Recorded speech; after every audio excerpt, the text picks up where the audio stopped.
السلام علیکم ملګرو، زه فیروز خان یم او په دې کینیډا کې هم زموږ سره څه یونیورسټیز رجسټرډ دي چې د هغې انیشل ډیپازټ څونه دی، فیس څونه دی، کم انګلیش ټیسټونه اکسپټ کوي، په کوم لوکیشن کې دي. نو دغه ډیټیلز تاسو سره شیر کوم په دې ډاکومنټ کې. دا ډاکومنټ په انشاءالله د دې ویډیو په دې ډسکرپشن کې زه اپلوډ کوم.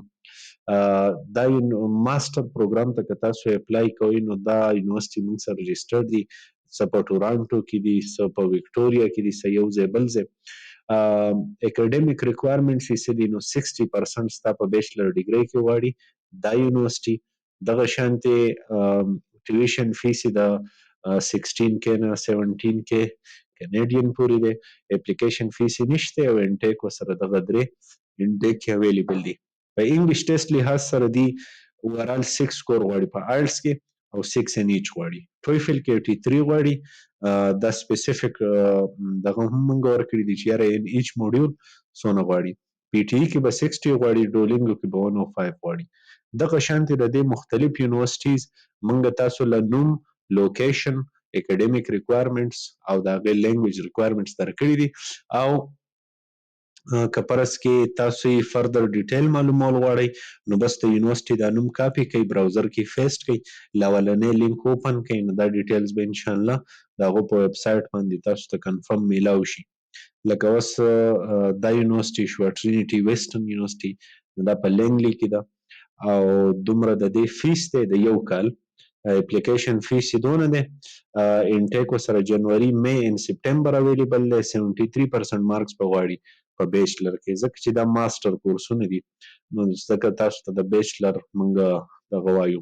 اینی هاو که تاسو یې لیدی شئ نو دا ټول 70 پلس غواړي، څه پکې 80 پلس غواړي په پرسنټیج لحاظ سره که نه. نو بیچلر کې ښه زبردست سکور غواړي. دغه شانتې که آیلټس دی، که ټویفل دی، که پی ټي ای دی نو په هغې کې هم ښه زبردست سکور غواړي. ایون په ډولینګو کې 120 115. نو د کینیډا د یونیورسټي ریکوایرمنټس یې وایي، خو دا ده چې ویزه یې ښه په ګرنټۍ سره لګي. دې کې اس ډي اس ویزا سیسټم هم دی ورکوي چې ویدین 2 منثس ستاسو ویزا لګي. کرنټلی دا اوس ټایم چې دی فبروري، د دې فبروري کې 20,000 کنیډین ډالرز چې دي نو دا د هغو جی آی سی ده، کوم چې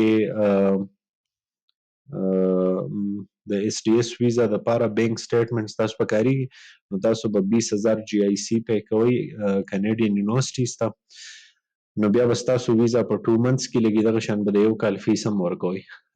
نو کوم چې یو ښه کافي کاسټ راځي په نسبت د نورو کنټریز لکه یو کې شو، ایون یو اس ای شو، نو د هغو کاسټ دی کم راځي. یونیورسټي فرینس ایډورډ دا یونیورسټي شوه، د دې فیس 10,000 نه 20,000 پورې دی. دغه ګزاره کوي، دا ښه دی. انټیک ورسره جنوري ان سپټمبر. بي ایس کې 70% مارکس، آیلټس کې 6.5 غواړي، ټویفل کې 100، پی ټي ای کې 66 غواړي. نو دا ټول به پی ټي ای اکیډمیک اکسپټ کوي. دغه شانتې دا ټول یونیورسټیز دي. دا ډاکومنټ تاسو ځان سره په ډیټیل کې کتی شئ او په دې یونیورسټیز کې په کوم یونیورسټي کې هم تاسو ایډمیشن کول غواړئ، کرایټیریا تاسو میټ کوئ، تاسو یې افورډ کولی شئ. نو موږ چې دی تاسو له اپلیکیشن انشاءالله ډېر کویکلی سبمیټ کوو. within a week and 2 weeks موږ ته افر لیټر میلاویږي. ستاسو کار به انشاءالله ډېر په تسلۍ سره کیږي او موږ انټرویو ټریننګ دا هم ورکوو. نو بخښنه غواړم او مننه د ویډیو کتو دپاره. انشاءالله چې میلاویږو په نیکسټ ویډیو کې. او که پرس کې تاسو انټرسټډ یې په دې سروسز کې نو کمنټ هم وکئ. تاسو زموږ په واټس اپ باندې رابطه وکئ یا زموږ ایډرس چې دی هغه په ګوګل سرچ کئ او افیس ته وزټ وکئ. ډېره مننه.